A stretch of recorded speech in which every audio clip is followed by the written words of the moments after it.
Hello everyone, कैसे हैं आप सब। Welcome back wifi study with Nandini. Discuss करेंगे 30 सितंबर की करंट अफेयर, मॉर्निंग का थॉट। इसके बाद अपनी क्लास को स्टार्ट करते हुए हम आगे बढ़ेंगे।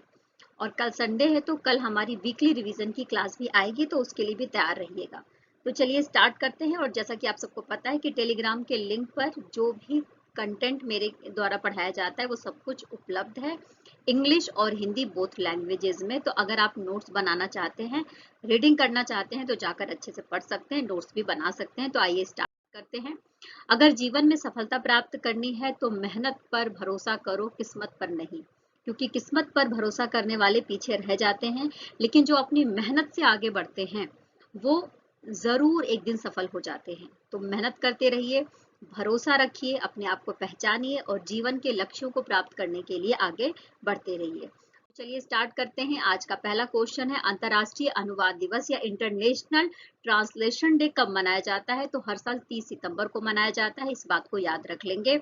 जैसा कि नाम से ही समझ में आ रहा है कि ट्रांसलेशन से रिलेटेड है, तो इसका मतलब ये है कि ट्रांसलेशन को एक वैश्विक पहचान देने के लिए, और जो हमारे ट्रांसलेटर्स होते हैं जो अलग अलग लैंग्वेजेस को ट्रांसलेट करके देश दुनिया के कल्चर, संस्कृति और वहाँ के रीति रिवाजों को बताते हैं, उनको समर्पित है ये दिन। 2023 की थीम है, अनुवाद मानवता के कई चेहरों को उजागर करता है। बिल्कुल सही बात है।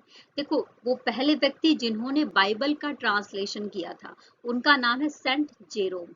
तो सेंट जेरोम की ही पुण्यतिथि मनाई जाती है हर साल 30 सितंबर को। तो उन्हीं की याद में संयुक्त राष्ट्र संघ के द्वारा ये डिसाइड किया गया था कि हर साल 30 सितंबर को अंतर्राष्ट्रीय अनुवाद दिवस मनाया जाएगा। और इसके लिए एक संस्था भी है जिसका नाम है, अंतर्राष्ट्रीय अनुवाद दिवस को मनाने के लिए इस संस्था का नाम है इंटरनेशनल फेडरेशन ऑफ ट्रांसलेटर्स। इसके द्वारा ही पहली बार पूरी दुनिया में ये दिन मनाया गया। देखिए, हमारा जो पहला क्वेश्चन है वो है, संकल्प सप्ताह पहल ये किस कार्यक्रम के प्रभावी निष्पादन से निकटता से जुड़ा हुआ है। तो इस बात को याद रखेंगे, ये जुड़ा हुआ है एस्पिरेशनल ब्लॉक्स प्रोग्राम के तहत। एस्पिरेशनल ब्लॉक्स प्रोग्राम के बारे में अगर मैं बात करूं तो इसको थोड़ा समझते हैं। इसको प्रधानमंत्री नरेंद्र मोदी जी के द्वारा 7 जनवरी 2023 में स्टार्ट किया गया था। और इसमें हमारे देश के उन ब्लॉक्स की पहचान करी गई थी जो बिल्कुल पिछड़े हुए हैं, है ना। तो उनकी पहचान करके उनके डेवलपमेंट के लिए काम करना था। और इसके लिए जो हमारा बजट सेशन आया था 2022 और 23, उसमें बजट की घोषणा भी करी गई थी। तो हमारे देश के लगभग 329 डिस्ट्रिक्ट के 500 ब्लॉक्स को लिया गया है। इस बात को याद रख लेना, 7 जनवरी का दिन याद रख लेना। तो इसके लिए जो संकल्प सप्ताह है वो स्टार्ट कर दिया जाएगा आज के दिन, 30 सितंबर के दिन इसका उद्घाटन कर दिया जाएगा। और ये जो संकल्प सप्ताह पहल है ये कब कब से लेकर कब तक चलेगा, तो 3 अक्टूबर से लेकर 9 अक्टूबर तक चलने वाला है। और हर एक दिन के लिए अलग अलग संकल्प डिसाइड किए गए हैं। वो संकल्प कौन कौन से हैं देख लेते हैं। तो देखो, सबसे पहले संपूर्ण स्वास्थ्य होगा, फर्स्ट डे। सेकेंड डे सुपोषित परिवार। थर्ड डे स्वच्छता। उसके बाद कृषि, फिर शिक्षा, फिर समृद्धि विकास। और लास्ट में 9 अक्टूबर को मनाया जाएगा समावेशी समारोह। Okay, clear. इसके अलावा जो हमारा जो एस्पिरेशनल ब्लॉक प्रोग्राम है, अगर मैं उसके बारे में बात करूं तो कुछ दिन पहले ही 2018 में लॉन्च किया गया था एक प्रोग्राम जिसका नाम था एस्पिरेशनल डिस्ट्रिक्ट प्रोग्राम। इस प्रोग्राम के तहत हमारे देश के 112 डिस्ट्रिक्ट को लिया गया था जो बिल्कुल पिछड़े हुए थे। और इसका मोटिव ये था कि ये जो 112 डिस्ट्रिक्ट थे इसमें सुधार किया जाए। इनका जो आर्थिक विकास है, सामाजिक विकास है और इनका जो एक तरीके से शहरी और ग्रामीण विकास है उसको बढ़ावा दिया जाए, है ना। तो उसी के बेस पर ही इस प्रोग्राम को लेकर आया गया है जिसका नाम है aspirational blocks programme. Okay, clear. आइए नेक्स्ट बात कर लेते हैं। स्क्रीन पर आप रतन टाटा जी को देख रहे हैं और साथ में आप देख रहे हैं, इनका नाम है बनमाली अग्रवाल। ठीक है, तो बनमाली अग्रवाल जी को टाटा एडवांस सिस्टम लिमिटेड का नया अध्यक्ष नियुक्त किया गया है। इस बात को याद रख लेंगे। अच्छा, अगर मैं टाटा एडवांस सिस्टम्स लिमिटेड के बारे में बात करूं तो ये स्पेशली भारत के एरोस्पेस से रिलेटेड और जो रक्षा विभाग से रिलेटेड जो संयंत्र है उसको बनाने का काम करता है। और इसके लिए जो हमारा टाटा एडवांस सिस्टम लिमिटेड है, इसका और एयरबस का, इन दोनों के बीच में 2021 में टाई अप हुआ था 21,000 करोड़ रुपए का, जिसके बारे में हमने अपनी कल की क्लास में भी पढ़ा था। जिसके तहत एक जो एयर स्पेस है उसको बनाने के लिए और साथ में जो हमारा C295 जो एयरक्राफ्ट था उसके बारे में ये समझौता किया गया था कि 16 जो विमान हैं वो भेजे जाएंगे एयरबस के द्वारा, और जो 17वां विमान है वो भारत खुद बनाएगा टाटा और एयरबस के सहयोग से। ओके, तो इस तरीके से हम Tata advance limited system limited के बारे में समझ लिए। टाटा का ही एक ब्रांच के रूप में ये काम करता है। ओके, 1 अक्टूबर 2023 को जो एमएसएमईज मंत्रालय है इसके द्वारा किस अभियान की शुरुआत करी गई है, यानी कि मध्यम लघु और कुटीर उद्योग मंत्रालय के बारे में बात हो रही है। तो ये अभियान शुरू किया गया है स्वच्छता ही सेवा। ओके, 1 अक्टूबर को इसको स्टार्ट कर दिया जाएगा, और इसके पहले ही जो हमारा एमएसएमईज मंत्रालय है इसके द्वारा 15 सितंबर से लेकर 2 अक्टूबर तक स्वच्छता अभियान चलाया गया है। इस अभियान के तहत जो भी मिनिस्ट्री से रिलेटेड काम बचे हुए हैं उसको खत्म करना है। इसके लिए अभियान 3.0 चलाया गया है, और साथ में ही स्वच्छता को लेकर कार्यक्रम भी चलाया गया है, तो इस बात का ध्यान। अच्छा देखो, जो थीम है वो है कचरा मुक्त भारत 2023 के लिए। ओके, जैसा कि मैंने आपको बता दिया है, इस अभियान के तहत यानी कि 1 अक्टूबर को जो अभियान चलाया जाएगा उसके लिए टैगलाइन दी गई है। टैगलाइन क्या है कि 1 तारीख, 1 घंटा और 1 साथ, इस गतिविधि के साथ 200 कार्यक्रम चलाए जाएंगे, और ये जो 200 कार्यक्रम चलाए जाएंगे वो अलग अलग डिपार्टमेंट के द्वारा जो एमएसएमईज मंत्रालय है उसके चलाए जाएंगे। इस बात को ध्यान रख लेंगे। तो हमें 3 चीजें याद करनी है। एक जो अभियान चलाया जा रहा है स्वच्छता ही सेवा, वो एमएसएमईज मंत्रालय के द्वारा चलाया जाएगा। 1 अक्टूबर को जो इनिशिएटिव स्टार्ट किया गया है उसके लिए टैगलाइन है 1 तारीख, 1 घंटा, 1 साथ। ओके, और 2023 की थीम है कचरा मुक्त भारत। क्लियर? अच्छा, जो ये अभियान चलाया जा रहा है ये पहले से ही चलाया जा रहा है, यानी कि आप 15 सितंबर से लेकर 2 अक्टूबर तक का दिन याद रखेंगे। और 2 अक्टूबर के दिन को, जैसा कि हम सबको पता है कि महात्मा गांधी जी की जयंती मनाई जाती है, और जब बीजेपी गवर्नमेंट आई थी तो उन्होंने क्या किया था कि महात्मा गांधी जी का जो बर्थडे है उस दिन को स्वच्छता अभियान के रूप में पूरे भारत में चलाया था। तो इस बात को ध्यान में रखते हुए ही ये सारे जो इनिशिएटिव है ये लिए जा रहे हैं एमएसएमईज मंत्रालय के द्वारा। ओके, नेक्स्ट बात कर लेते हैं, भारत और संयुक्त राष्ट्र ने संयुक्त रूप से कौन सी पहल की शुरुआत करी है। तो देखो क्या है कि भारत और संयुक्त राष्ट्र के बीच में जो पहल की शुरुआत करी गई है इसका नाम है भारत संयुक्त राष्ट्र क्षमता निर्माण पहल, यानी कि India United Nations capacity building initiative. किस तरीके की कैपेसिटी बिल्डिंग है ये? तो देखो, संयुक्त राष्ट्र क्या करेगा कि भारत के विकास को जो हमारे जो दक्षिण एशिया के जो देश हैं उनसे जोड़ने का काम करेगा। और ये जो पहल शुरू करी गई है, इस समय उपस्थित थे हमारे देश के विदेश मंत्री डॉक्टर एस जयशंकर जी, और इसके अलावा कई सारे हस्तियां भी उस समय उपस्थित थे। भारत के संयुक्त राष्ट्र विकास की जो साझेदारी कोष है, यानी भारत जो दूसरे देशों के विकास के लिए काम कर रहा है उसकी प्रशंसा करी गई, और ये बोला गया कि भारत ने पिछले 6 सालों में 61 देशों में लगभग 75 विकास परियोजनाएं शुरू कराई हैं, और इनिशिएटिव ले रहा है और लगातार काम कर रहा है। तो इन सब बातों को ध्यान में रखते हुए ही भारत संयुक्त राष्ट्र कैपेसिटी बिल्डिंग जो प्रोग्राम है उसको स्टार्ट। देखो, bill and Melinda Gates foundation के साथ जो इंडिया यूएन टीम है उसकी साझेदारी करी गई है, इस बात को याद रख लेंगे। क्लियर? साथ में ही इस बात को समझने की भी जरूरत है कि G20 की अध्यक्षता भारत ने करी है, तो इस बात को भी ध्यान में रखा गया, और साथ में जो SDG के लक्ष्य हैं उसको प्राप्त करने में भी ये जो साझेदारी है वो एक महत्वपूर्ण रोल अदा करती है। तो ये सारा एक तरीके से आंसर राइटिंग में और कॉन्सेप्ट में आप याद रख लीजिएगा। आइए नेक्स्ट बात करते हैं। ICCR का चौथा इंडो लैटिन अमेरिकी सांस्कृतिक महोत्सव का आयोजन किया गया है। ये कहाँ पर आयोजित किया गया इसके बारे में पूछा जा रहा है। तो देखो, सबसे पहले तो मैं आपको बता दूं कि इंडो लैटिन अमेरिकी सांस्कृतिक महोत्सव है, तो इसमें हमारा जो कोलंबिया है, चिली है और इक्वाडोर है, इसके कलाकार आए थे, और यहाँ के लगभग 34 कलाकार आए हुए थे, और उनके द्वारा ही इस सांस्कृतिक महोत्सव में जान डाली गई है। तो ये आयोजन किया गया है दिल्ली में, इस बात को याद रख लेंगे। उत्तर प्रदेश ने 100% ODF प्लस का दर्जा किस मिशन के हिस्से के रूप में हासिल किया? कल भी हमने उत्तर प्रदेश के बारे में एक न्यूज पढ़ी थी जिसमें हमने आयुष्मान भारत योजना के बारे में पढ़ा था, प्रधानमंत्री आयुष्मान भारत योजना, जिसमें डिजिटली रूप से उत्तर प्रदेश को डिजिटली रूप से एक अभियान चलाने के लिए और सबसे ज्यादा रजिस्ट्रेशन करने के लिए रिकॉर्ड बनाया गया, तो उसके लिए हम यूपी को फर्स्ट पोजीशन मिली थी। आज की न्यूज में है, उत्तर प्रदेश ने 100% ODF प्लस का दर्जा हासिल कर लिया है। किस मिशन के तहत? तो स्वच्छ भारत मिशन ग्रामीण 2। इस मिशन के तहत अगर मैं आपको बताऊं तो ODF प्लस का मतलब होता है कि एक तरीके से शौच मुक्त की स्थिति को प्राप्त कर लेना। जो भी अपशिष्ट पदार्थ निकलते हैं तरल और ठोस, उनका सही तरीके से प्रबंधन कर लेना। तो इस हिस्से में अगर देखा जाए तो उत्तर प्रदेश के लगभग 95,700 जो 67 गांव है, उन्होंने ऐसी स्थिति प्राप्त कर ली है, जिसकी वजह से ही उत्तर प्रदेश को चुना गया है ODF दर्जा हासिल करने में 100% की स्थिति प्राप्त करने वाला एक राज्य के रूप में। Okay, clear.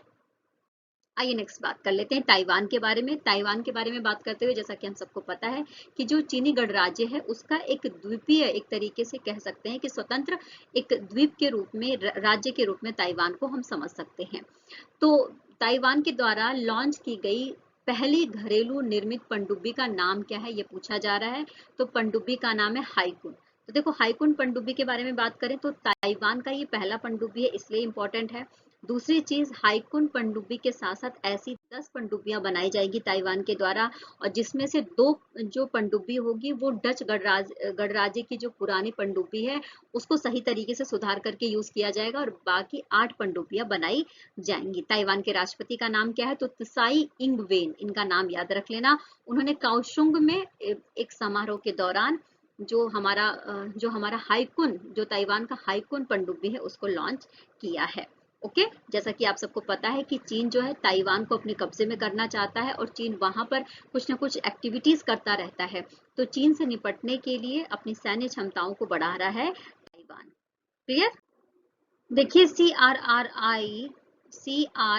CRIIIO, okay, for good, ये जो मॉड्यूल है किसके द्वारा लॉन्च किया गया है पूछा जा रहा है। तो ये मॉड्यूल लॉन्च किया गया है हमारे देश के जो शिक्षा मंत्री हैं धर्मेंद्र प्रधान जी, उनके द्वारा। एक तरीके से इस मॉड्यूल के माध्यम से जो हमारे देश के युवा हैं वो लैंगिक समानता को समझ सकते हैं, और इसके लिए इसकी लॉन्चिंग कहाँ पर करी गई वो बहुत इंटरेस्टिंग है। तो लॉन्चिंग करी गई है 28 सितंबर के दिन, जो गुजरात के अहमदाबाद का जो नरेंद्र मोदी स्टेडियम है, वहां पर क्रिकेट के माध्यम से जीवन कौशल को सीखना और किस तरीके से लैंगिक समानता उसको बढ़ावा दिया जा सकता है, इस मॉड्यूल के माध्यम से हमारे देश के युवा और बच्चे सीख सकते हैं। इस बात को ध्यान में रखते हुए ही ये मॉड्यूल लॉन्च किया गया है, और इस समय उपस्थित थी भारतीय महिला क्रिकेटर स्मृति मंधाना जी। ओके, आइए नेक्स्ट बात कर लेते हैं, बिहार में दूसरा टाइगर रिजर्व कहाँ बनाया जाएगा। बिहार में जो पहला टाइगर रिजर्व है उसका नाम है वाल्मीकि टाइगर रिजर्व, और दूसरा टाइगर रिजर्व बनाया जाएगा कैमूर में। इस बात को ध्यान रख लेंगे। कैमूर के बारे में बात करूं तो जो चंपारण जिले वाला जो इलाका है, वहीं पर कैमूर में बनाया जाएगा दूसरा जो टाइगर रिजर्व। देश के पहले कार्टोग्राफी एवरेस्ट का उद्घाटन किस स्थान पर, संग्रहालय का उद्घाटन किस स्थान पर किया गया है? जो पहला होता है वो इम्पोर्टेंट होता है, याद रखना है। तो पहला कार्टोग्राफी संग्रहालय का उद्घाटन किया जाएगा उत्तराखंड के मसूरी में। देखो, जॉर्ज एवरेस्ट कार्टोग्राफी संग्रहालय, इसका पूरा नाम है, याद रखेंगे।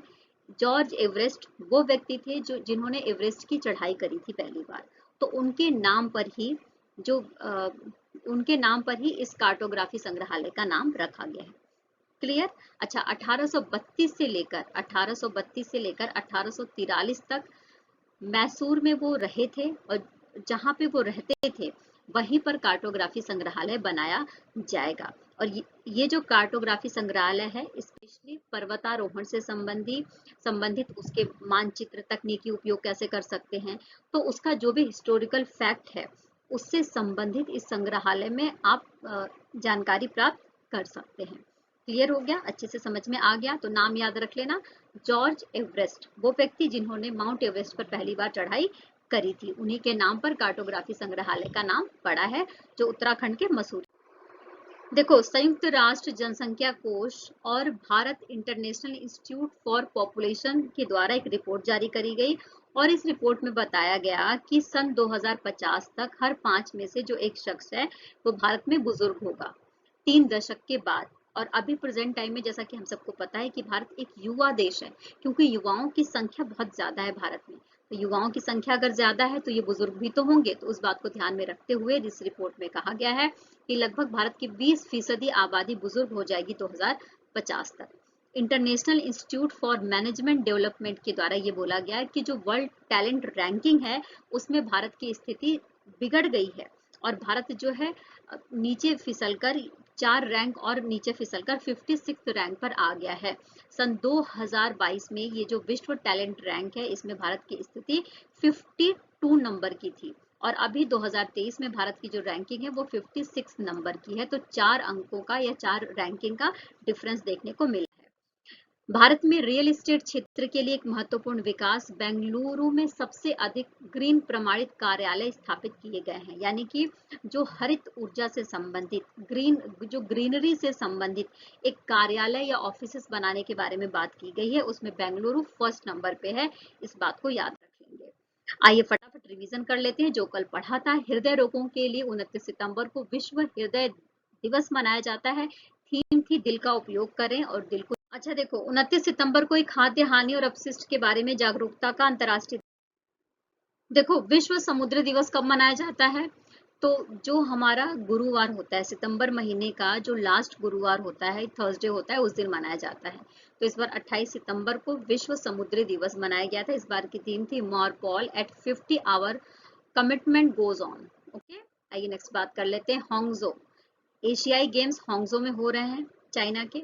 तो वहां पर जो वुशु है, वुशु प्रतियोगिता होती है, उसमें महिलाओं के 60 किलोग्राम वर्ग में किसने सिल्वर मेडल जीता है, इस बात को पूछा जा रहा है।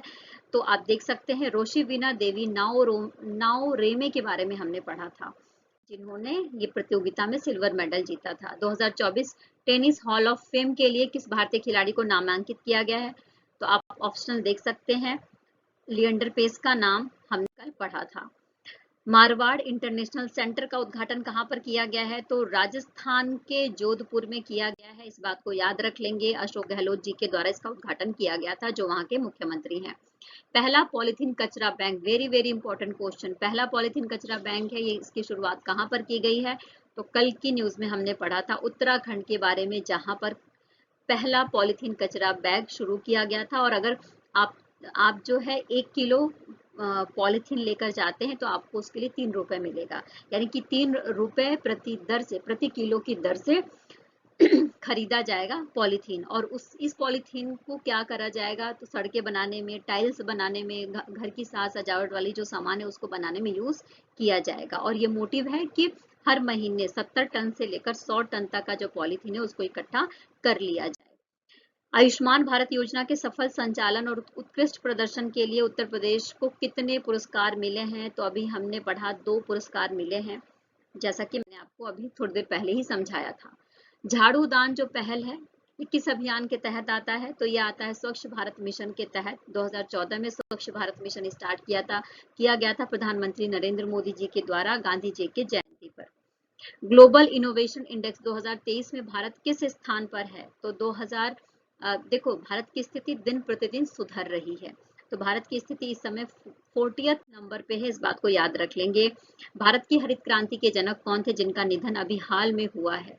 तो हरित क्रांति के जनक एस स्वामीनाथन जी का नाम हम सबको रटा होना चाहिए और शायद हम सब जानते भी होंगे। तो इन्हीं का निधन हो गया है 98 साल की उम्र में। कल हमने इनके बारे में बहुत अच्छे से और बहुत डिटेलिंग में पढ़ा था कि इनकी स्टार्टिंग कैसे हुई, इन्होंने हरित क्रांति के लिए कैसे काम किया, किस तरीके से इन्होंने जो जेनेरिक फसल है उसका उत्पादन स्टार्ट किया था, गेहूं, चावल, जूट के लिए किस तरीके से इन्होंने काम किया था, और इन्होंने नॉर्मन बोरलॉग के साथ मिलकर कैसे काम किया था, और इनको कौन कौन से अवार्ड दिए गए थे। ये सारी जानकारी कल की क्लास में हमने बहुत डिटेलिंग में पढ़ी है। तो आप कल की क्लास यानी 29 तारीख का करंट अफेयर अगर आप पढ़ेंगे तो आप देखेंगे कि एस स्वामीनाथन के बारे में सारी जानकारी दी गई। तो दोस्तों, इस सेशन में इतना ही, ठीक है। फिर कल मिलेंगे नए विचारों के साथ और नए न्यूज, नए खबरों के साथ में। तब तक टेक केयर, खुश रहिए, पॉजिटिव रहिए, जीवन में आगे बढ़ते रहिए और जो आप पर भरोसा करे उसके साथ हमेशा बने रहिए। टेक केयर, बाय बाय, कल मिलेंगे। ओके।